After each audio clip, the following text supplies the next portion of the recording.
Ito ay rated SPG. Striktong patnubay at gabay ng magulang ang kailangan. Maaaring may masiselang tema, lengguwahe, karahasan, sexual, horror o droga na hindi angkop sa mga... Si Tristan nga ang gagawa ng paraan upang mapatunayan sa korte na inosente ang ate Lorena niya. Dahil bago pa man nga makulong itong si Lorena ay nakausap na nga nila ang testigo sa kaso nga nito ni Lorena. Dahil nga alam nga ni Dolfo ang tunay na nangyari sa gabi nga nang mamatay itong si Joy.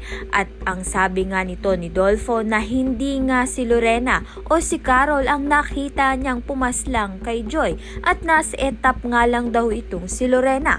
Kaya naman nga't malaki ang posibilidad na makalaya pa nga itong si Lorena at hindi nga siya tuluyang makulong at malinis pa nga ang kanyang pangalan. Subalit itong ang si Ronnie ay gagawa pa rin nga ng paraan upang ang madiin nga itong si Lorena. Nagawa na nga niyang magbayad sa mga tauhan upang idiin nga itong si Lorena at sabihin na siya nga ang tunay na pumaslang sa asawa ni Wilfred na si Joy.